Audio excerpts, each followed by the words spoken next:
I am godless, but I know you are not, because you pray to me now. I'll go ahead and let you pray to whatever higher being you believe in. I'll let you go ahead and look up to that great Redeemer and let him give you the strength to believe you can beat me. In this book, the next chapter is entitled Redemption.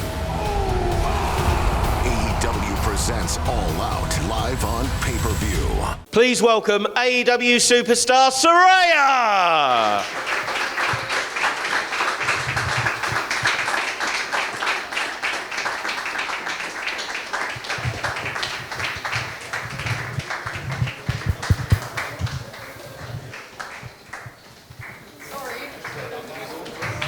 I didn't know I was being called.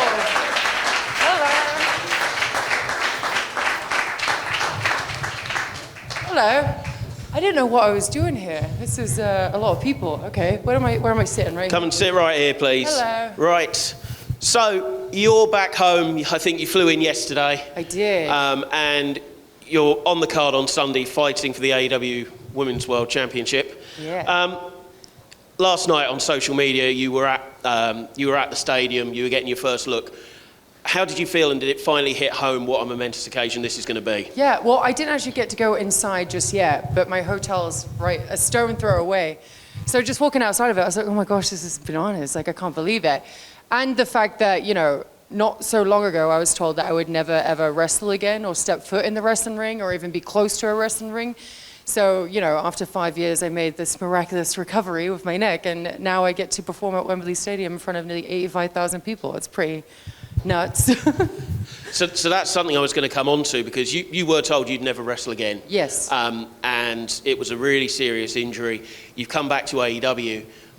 What was your motivation to keep going to fight to get back inside the ring?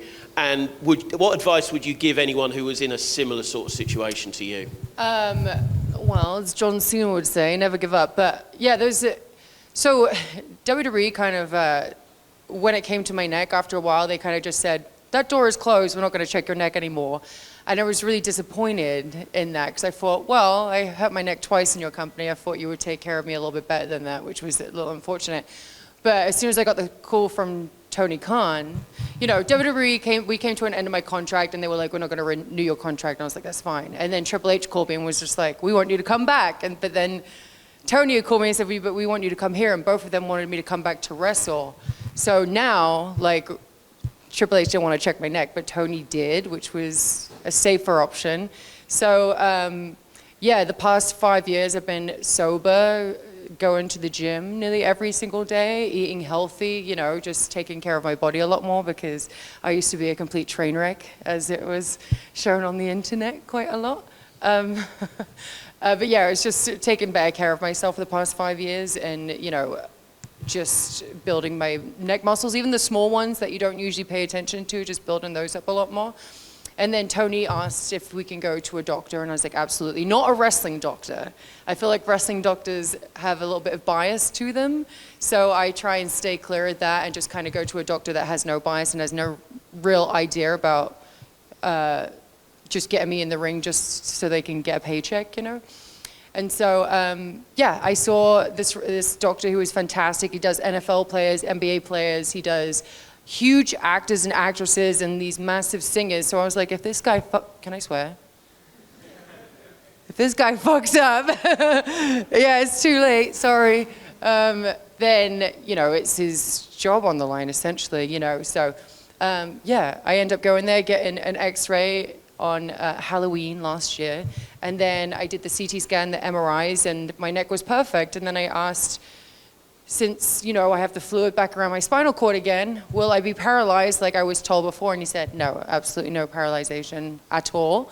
And that I can go as fast and as slow as I want. And the girls kind of have to hold me back now. They're just like, stop trying to do so many things. So that's why I haven't been wrestling too often, because if not, I'd be taking like Germans off the top rope and all these crazy shit. But yeah, I'm being told to relax.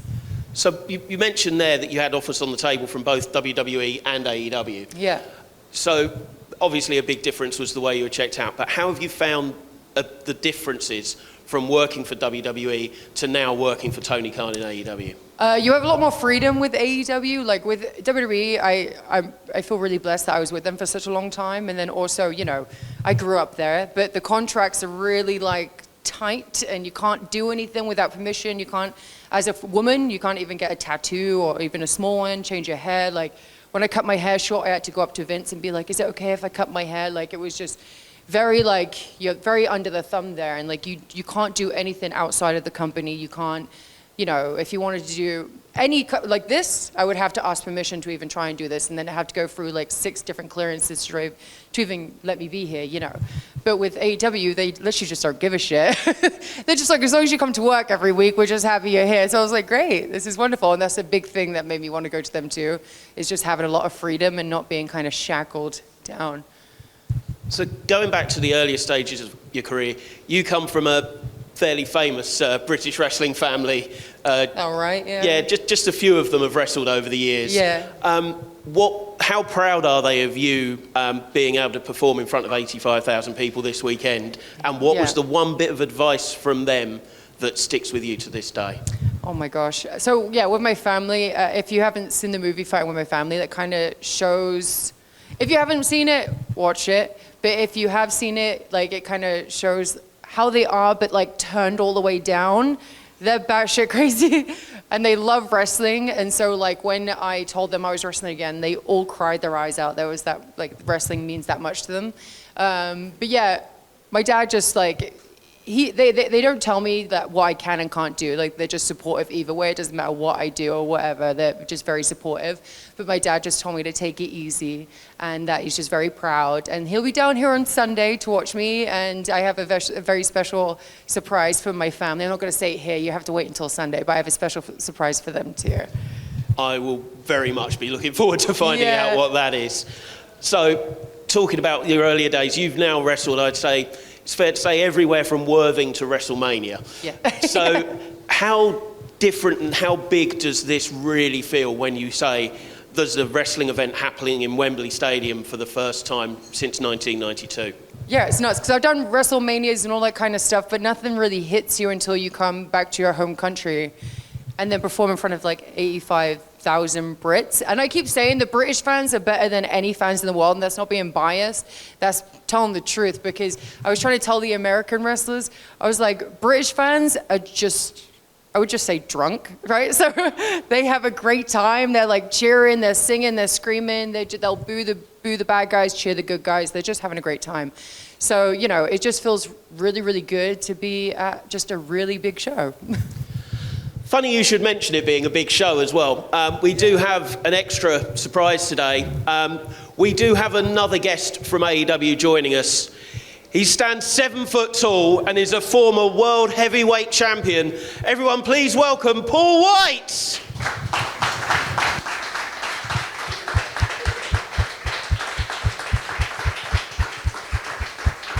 Takes him a minute, there we go.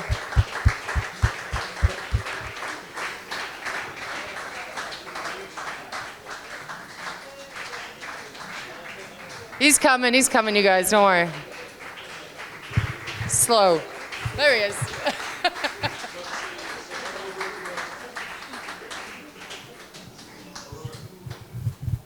Yeah, music's a little late. Yeah, put the fat old guy 100 yards down the road.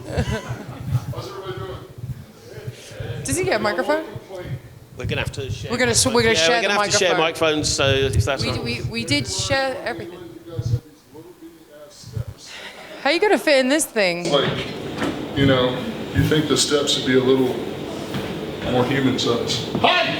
Hey, thank you for joining us. Thank you. You've only just got here ready for this week. So, first question to both of you. What was bigger, Fighting With My Family or the Big Show show? Bigger or better? Let's go better. I think Fighting With My Family was excellent. Aww. Very thanks, diplomatic Joe. answer. So I do have one thing I want to bring up, sort of to both of you, probably a little bit more to Paul.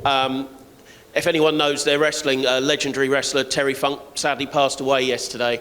Can I just sort of ask any particular memories or anything you'd like to share about Terry? I have some Terry Funk advice.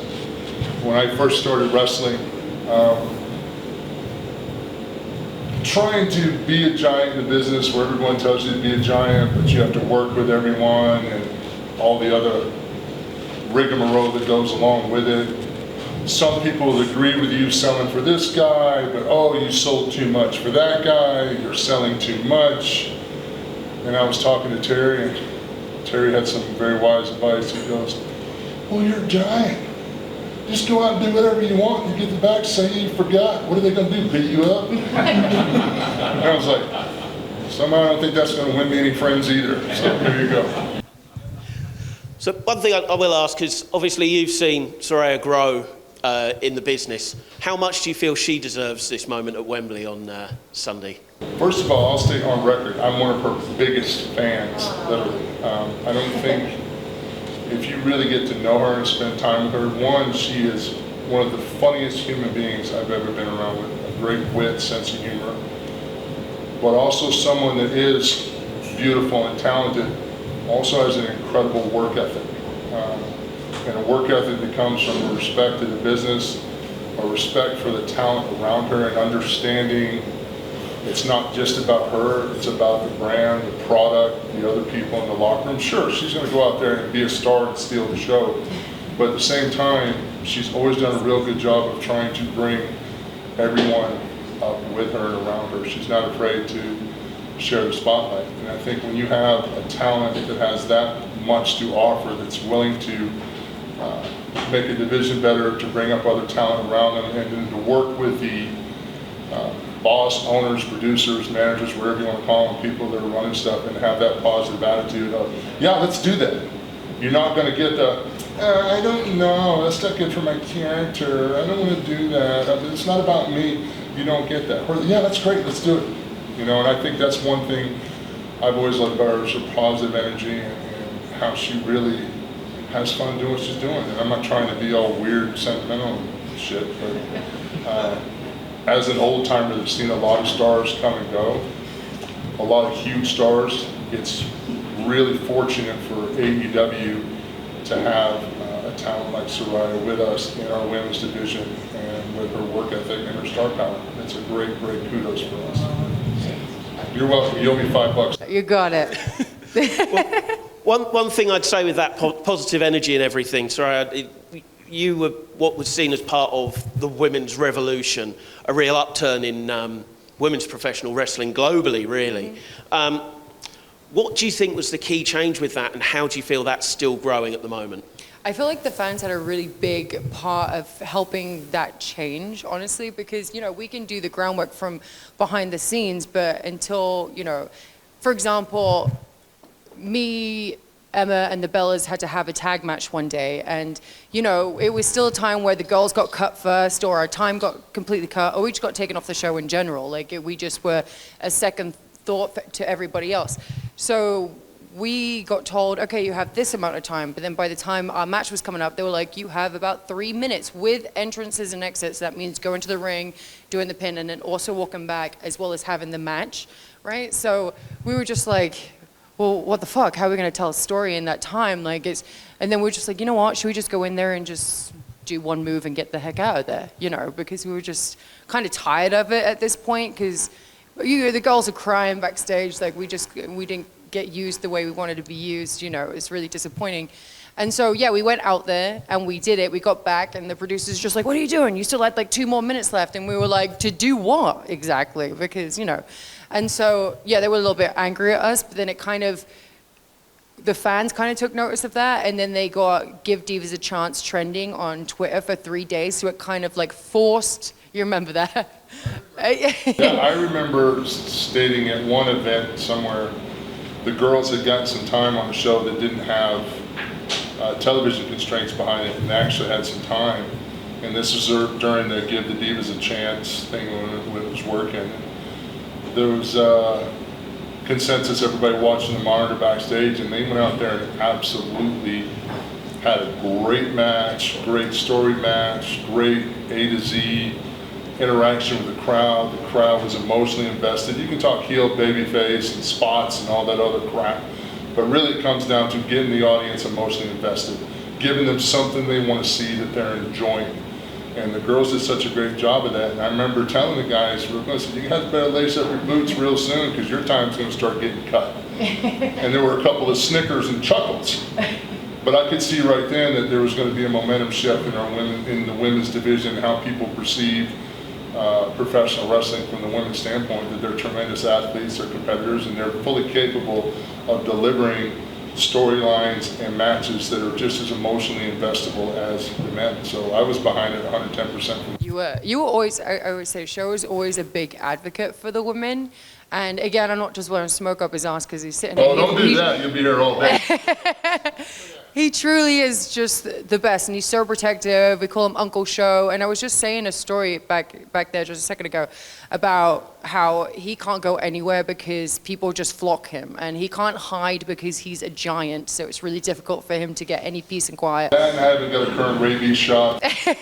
He bites. And so we were in the airport, and there's like these trams, you know, and people were just flocking after him. And we were all traveling together at this point because we were about to do a European tour, so we were all getting on the same flight and stuff. And so we were all rushing to get on this tram, and then all these fans were rushing after him, being like, show, show, show, like freaking out. And then he just went, stop, like that, yelled.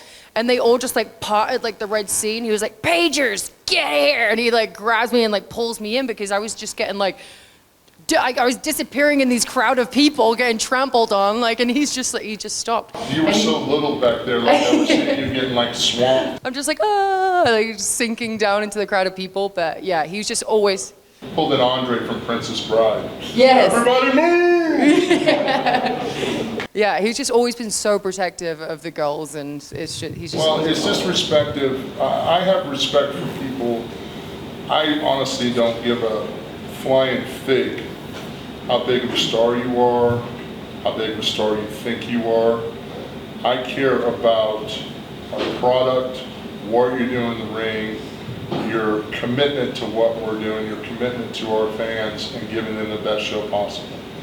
And when you see people that may be quote unquote underneath the card, but are still doing everything right, they're on time, their attitude's good, they're hustling, they're making the most out of every opportunity they're getting, whether it's a great opportunity or it's a mediocre opportunity, they're making the most of it.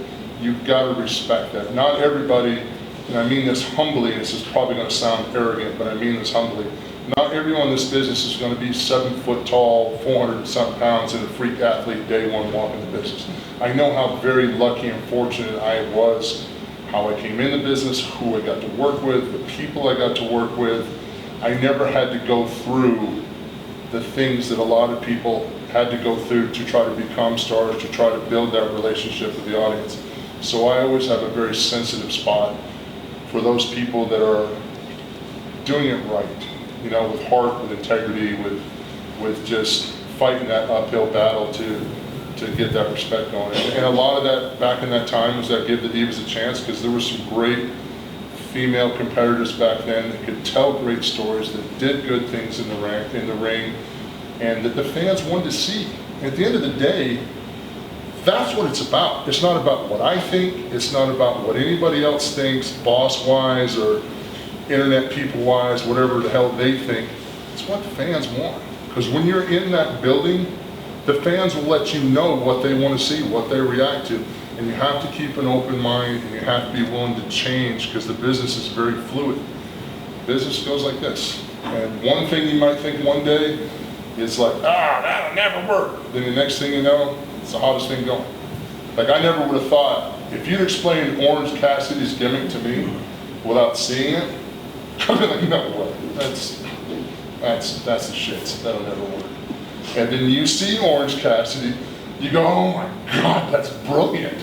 Because the fans love it. They're engaged. They're excited. He's filled a specific niche in our business that's made him unique and different than any other talent I've seen before. So those kind of heroes we want to see. Those are the kind of people we want to uplift. Anybody that's got any kind of clout or whatever the hell you want to call it, you want to look out for that, because you want the business to be better, and you want more fans loving wrestling when you do leave the business than when you came into it. And if you haven't done that, then you've wasted everybody's time for no matter how long your career is. The business should be better when you leave.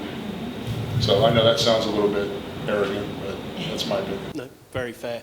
I'm going to go with a quick fire question each, and then we'll throw it out to the floor if anyone's got any questions. So, Saraya, top 3 women's wrestlers of all time.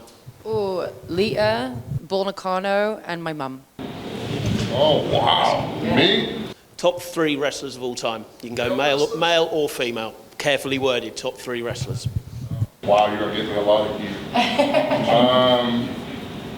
See, I have to quantitate this a little bit, qualify this a little bit, because I look at different, there are guys that are excellent in-ring performers, and then there are guys that are great crowd motivators that the fans want to see. So I think if I had to list this top 3 of all time, my top overall, just because I knew him and I loved him, and he was a complete psychopath with his attention to detail, and the fans absolutely loved him, was Macho Man Randy Savage. Macho was a very unique individual. On the day of a show, if you weren't Macho Man's opponent, you did not talk to Macho Man, because he was only about talking to his opponent. Pardon my language, if you went to talk to Randy and you weren't his opponent, fuck off, brother, I got an accident. Fuck off, talk to you tomorrow, not today. And all he wanted to do was like talk to his opponent. And I was an aggravating rookie then, so okay, show day, don't bother Randy. My personal favorite guy to watch wrestle in the ring when he's on, and this is probably just a general opinion, is Randy Orton. I don't think I've ever seen anyone in this industry, when he's on doing his thing, is more in tune with his character and what he's delivering in the ring than Randy Orton. Randy Orton, economy of movement, everything he does means something. There's nothing wasted in his facial expressions, in his moves in the ring. He doesn't do a lot of stuff, but everything he does is with impact, with intent, and he gets the maximum effort out of it. And Randy's just pretty to watch when Randy's on. He makes everything look just smooth, like there's nothing rough in it. And then my other guy will probably be, just in my short career, probably John Cena, because John Cena was amazing for me to work with, and John Cena worked me a couple of times every year for 15, 16 years. We'd have little feuds all over the world. John Cena made me a shit ton of money, so John Cena is definitely one of my favorites. And then when I get back into where I am now, there's some incredible talent in AEW that I've never been exposed to, with Kenny Omega and guys that think outside the box, like the Young Bucks. Like the Young Bucks, like we do things in psychology, and you've been in the business a while, you can see a certain pattern to how things flow. And then when I see the Young Bucks work, they don't follow any of the rules. There's no rules to what the Young Bucks do as far as a lot of their match psychology and what they do. And for me, I find that fascinating, because it just shows a real example of there is no one way to do it. It's how you make your connection with the audience and how you stimulate them, and those guys have it. And Kenny, fundamentally, for a lot of the things that Kenny does in the ring, is just really impressive on the execution on a lot of stuff he does from a technical standpoint. Like I watch Kenny, and when I watch Kenny, I salivate a little in the back of my mind going, oh yeah, I'd like to be a heel and work Kenny Omega, and or Darby Allin. I'd like to be a heel and work Darby Allin too, and just beat the snot out of Darby Allin and watch him come back every time. So there's a lot of great talent. I've been fortunate enough to work with pretty much everybody and anybody, but just off the top of my head that I've worked with, I would say definitely Randy Savage, Randy Orton, and John Cena. Pretty iconic list there. I think we've got a few minutes. If anyone on the floor's got any questions, we'll pass the microphone around. Does anyone have any questions for either Saraya or Paul? Hi guys. Do you guys prefer being the villains or being the good guys? Me, I love being a bad guy. I think it's so hard from telling a match story. Match psychology is real simple. You try to put the audience in the position of your opponent. I do. So when I'm the heel and I'm working a smaller opponent, psychologically, it's in everybody's brain. It's David versus Goliath. How many things that we had to overcome as human beings to succeed against famine, war, all these disease, all these things that we've had to go through to evolve as a species. We understand that having to dig deep and root for that underdog. So many sayings, it's not the size of the dog in the fight, it's the size of the fight in the dog and all that other crap. But, just saying that because I'm a giant. But it's an easier story to tell. Because if I'm beating up someone smaller than me, I don't have to turn to the crowd and go, hey, this town sucks. I don't have to do that because they automatically like, well, you're a bully, you big asshole. They don't like me. I think as a babyface, if there is such a thing anymore in today's society, it's harder, especially when you're bigger, because then they're just like, all right, you big puss, just get up. Like, it's very hard to get that sympathetic feeling going unless there's something extreme that's happened, or unless you have a heel that is really good at attacking and attacks smart and is malicious and vicious enough to get that going. And one of the guys, I can tell that works for us right now, one of the guys that was able to do that when I was a babyface and he was a heel for a short time was Daniel Bryan. Daniel Bryan could get heat on me as a bigger, popular babyface and have the fans really rooting for me to get up and squash him. Not a kind of like, come on, you're just letting them do that. Get up here, big guy. But like they thought I was in trouble and I needed to fight. And that's a good place when you can, to use an industry term, you can poke the crowd and get them in and get them to believe. Because that's the magic of our business is not all, I don't think, is all spots and pageantry and great promos. Those are all things that are very important. But the real key, I think, to being successful long-term, to building that bond with the audience is for that minuscule second, it's sucking the fans in, just like we all know that, Iron Man is not a real person, it's not a real character, it's fictional. But you watch Infinity Wars, you feel the drama. When Tony Stark dies, it's upsetting because you're emotionally involved with the character. In wrestling, if you can, for that minuscule moment, pull the fans in where they care about what's happening to you, what's happening in that story. Yeah, they all know it's entertainment and it's predetermined outcome, blah, blah, blah, blah, blah. But when you can pull them into that, that's when the magic happens. And I think that's the beautiful part of our business, when we create that synergy between working in the ring and you feel that you, quote unquote, have them, and the audience knows what you're doing, that you're working hard to. I think that's the good part. Yeah, I just prefer being heel because it's so much easier to be hated. It's so much easier. Like, people want a reason to shit on you. Yeah, well, yeah, because you're pretty, and then they're like, and then when you're arrogant about it, it works. I get it. Yeah, but it's just how humans are in general. Have you noticed if people talk shit on you on Twitter if you do something really fucking nice? So people, it's just easier. Or you could just be like me and like, ignore Twitter. Like, I should. I delete it off my phone sometimes, but I don't get my feelings hurt anymore because I play a bad guy. well, I lost my feelings a long time ago. They got burned out about 1996 when Randy told me to fuck off when I bothered him. That was pretty much the end of my, okay, I don't have feelings in this. So do we have any more questions from the floor? Come on, man, I flew over here. Give us something. I hope it's a good one. So I'm a 90s baby, so I'm pretty biased. But what do you guys think is the best era of wrestling? The best era of wrestling? You go first.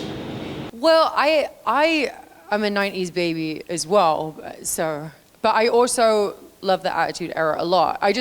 It just depends, because there was parts of the time when, like early 90s, I feel like the women were taken more seriously. So I'm looking at it from a female perspective. You had like Alundra Blaze versus Bull Nakano at SummerSlam 92, and it was freaking incredible.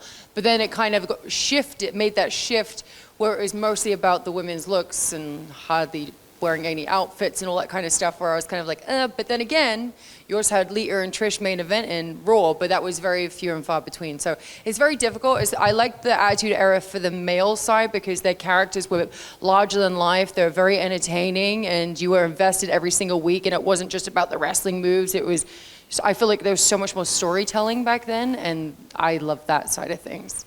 When I was a kid, I loved this stuff with Paul Orndorff and Hulk Hogan and Andre the Giant, Ric Flair versus Tommy Wildfire Rich and Arn Anderson and the Four Horsemen. Like, man, when I was a kid watching, Georgia Championship Wrestling, like, man, I thought Ric Flair was like amazing. I thought Arn Anderson was. That's a funny story. When I was a kid, I went to a show to get in. I'd cut grass. I think the tickets were normally $10 to get in, and I cut grass and had exactly $10 in my pocket, rode my bicycle to go to the event. And because the Four Horsemen were in town, the tickets were $14. And I didn't have enough money to get in, so I remember standing back by the fence.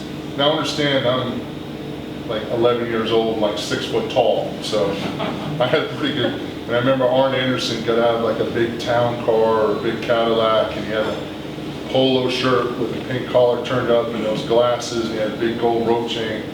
And I remember thinking that the enforcer, Arn Anderson's the meanest son of a gun I ever saw in my life. Like, I just knew from then on that Arn Anderson could beat them all up. Just by looking at him that one day, I thought, he's really mean, And of course, now that I get to know him, he's one of the sweetest human beings, and I'm very happy to call him a friend and a mentor. But I will say, for the fans, I think the Attitude Era was just absolutely insane, because there was so much being done between two really big companies that were literally pulling everything out of the box to fight for your viewership. And there were things that were never done before. There were things that were, nothing was taboo. Between me jumping on the casket as boss man drove off with my dead father. It was just insanity to the point of, you could feel that energy with the fans. I mean, I remember going almost 4 years with no comp tickets available. And this is working 4 days a week on the weekends and 2 TVs and pay-per-views and international. There was no comp tickets available. Like, every show was sold out. And that kind of environment was just, I saw a shift in how people refer to professional wrestling. Like, when I first started, I did a few movies. I did Waterboy and Jingle All the Way, and it was really tough as a pro wrestler in the mid-90s to get in the film industry. Like, oh, you're a wrestler? No, okay, thank you, we'll call you. Like, they didn't want anything to do with us. And then as wrestling really started taking off and making an impact in a lot of homes and media and stuff like that, then it was like, oh yeah, yes, we'd love to talk to you. We'd love to interview you for this. We'd love to have you read for that. Then it became, when that respect level changed, I think a lot of that had to do because of some of the amazing stars during the Attitude Era that really made an impact at home. So, and a lot for the women's division too. Like, it happened. Yeah, in the Attitude Era, we had some amazing looking women in the women's division. We had the bra and panty matches and the pillow fights and the mud wrestling and all that. I'll just crap, but it was what people watched on TV then.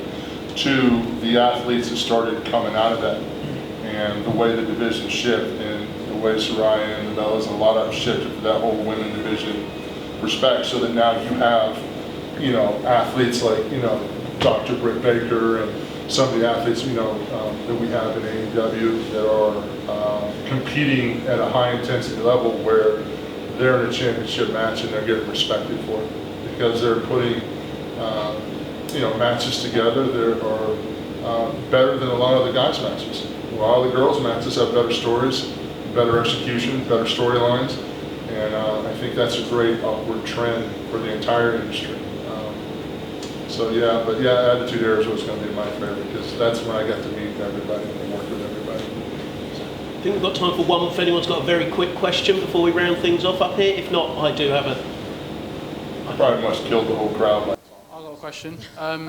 When you had your career-ending injury, you mentioned like wrestling was a big thing in your family, how happy they were for you when you made it into wrestling.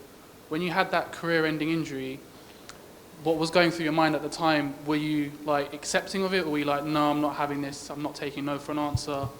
Yeah.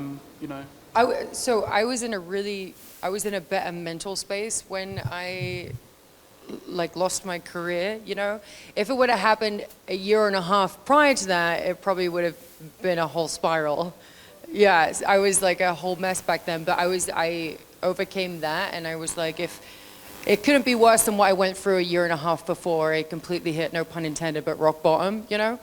And so I was very positive about it. And the wonderful thing about what WWE did for me is the next day they had me in a role straight away as a GM of Raw and SmackDown, and that helped me grow as a performer. And you know, I had to do all these promos, whether they're live or backstage, like 4 or 5. Like for a general manager, you have so many different promos with different people, like, and it's just, it took me completely out of my shell. So I felt really good, even though like I couldn't wrestle anymore. It's like, wow, I still have a spot. The thing that really took me out a little bit was when the pandemic hit, and then they didn't need me anymore because I didn't wrestle. And then I was on this reality show called Total Divas, and because I didn't wrestle, they didn't need me anymore on that show.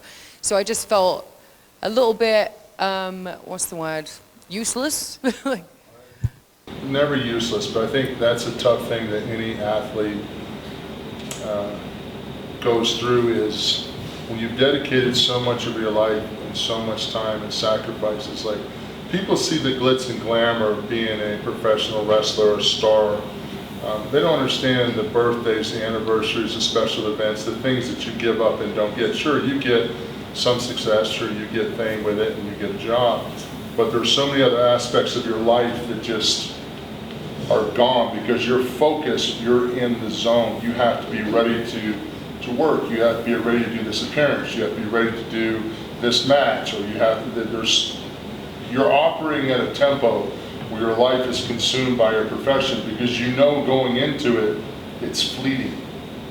So when there comes a point and it can be taken away from you due to an injury or pandemic, trying to find the mental space and the courage to be within yourself to be like, I'm okay without this. I think that's hard with any athlete, whether football, basketball, wrestling. I've devoted so much time of my life to this. Now what do I do with myself? And I think it's a great example of how Paige, hearing that news, was able to readjust, take what it seems, and it is a heartbreaking, okay, that part of my life is gone. Now how do I heal me? How do I help me? How do I do something that keeps me useful? And then, you know, she was able to roll in those other roles. And then when everything got shut down, you have to sit back and realize your own value and your own worth. I think sometimes when you're on a performance type industry like sports or entertainment, it's real easy to get wrapped up in cheers and applause and good reviews and all that stuff. And, you know, but you have to know who you are as a person. That's one thing I've tried to tell younger talent, because some of them get pretty wrapped up on what the internet says or what Twitter says. Or you can't believe everything written good about you. You can't believe everything written bad about you. You have to know who you are as a person. So when the time comes, because it will come for all of us, when you walk away from that, you have to have that strength in your own heart and soul to know who you are. So nobody can shake your brick. You know, like, I don't care if people say I'm the shits as a wrestler, I'll agree with them. You're right, I don't know a headlock for an arm lock. You know, that's fine. I had a lot of fun, worked with a lot of great people, made a lot of people happy. You know, I know who I am as a person. I'm a good person, and I love the business. I like my relationship with the fans. If you don't like me, well, change the channel and don't watch. I'm not gonna lose any sleep over it. There's a few people that do, and I think that self-confidence and self-awareness is really hard to find, but if you can get that, it makes transition to other things much more peaceful. I know that sounded harsh and arrogant, but it meant to be a self-motivating thing. It probably sounded like, Big Show there, Paul White there, oh my God. Yeah, see, I slipped up there, you got that, right? No clickbait headlines, no. What's that? No headlines on the news sheets with that. Yeah. But for the record, I do know the difference between a headlock and an arm lock. Just in case somebody were guessing, I do know a couple of holes. I'd like to think so at this point. Sadly, we will have to wrap this up and let you go off to your next stop of the day. Paul, obviously you're not currently announced, something we spoke about a few weeks ago. No, I've got stuff to do. You've got something to do? Yeah, I do. I'm going to be giving my wonderful words of wisdom and expertise for the pre-show panel. So I get to talk about all the matches and and hopefully enlighten you all as to why you should care about those matches and what's going on. So that's a great spot. That was just presented to me 2 days ago, which I'm thankful for. I think in the big scope of things, this is going to be an amazing setup for the AEW talent, and I look forward to contributing as best I can. And after this huge spectacle of history takes place, then I can squeeze Captain Insano's ass in there somewhere. And obviously, Saraya, we wish you the best going into your match. We know you've got Tony Storm in there as well, which makes things a little bit... What the heck's going to happen there? Huh? So, yeah, but we can't wait to see you perform in front of 85,000 screaming fans this weekend. Yeah.